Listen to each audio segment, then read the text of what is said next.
enacted against. They believe Christ rose from the dead draws pilgrims from around the world to the Church of the Holy Sepulchre. But this Sunday, the Greek Orthodox, Armenian and Catholic churches, which jointly run the site, announced its abrupt closure, protesting against measures which they say would constrain their rights over church property.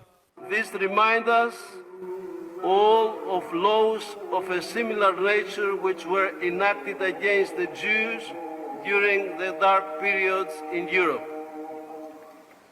This systematic and unprecedented attack against Christians in the Holy Land severely violates the most basic, ab antiqua and sovereign rights. The church leaders say they face a twin attack. First, in the shape of a demand by Jerusalem's city government for what it says is more than $180 million in back taxes. And secondly, from proposed legislation which would seize retroactively for the state church land sold to private companies. Well, Sundays in the square outside the Church of the Holy Sepulchre are always thronged with tourists and Christian pilgrims, many of whom have travelled a long way to see this most important holy site. It's always an atmosphere of emotion. Today, the chief atmosphere, though, is one of disappointment. We believe that Jesus Christ died, and if he was buried here, we would have liked just to go there and have the historic point, the view, so that way we'd be able to understand it better.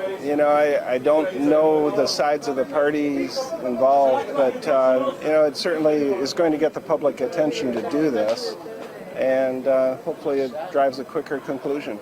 The Christian Patriarchates own large areas of often prime real estate in and around Jerusalem, much of it leased to the state.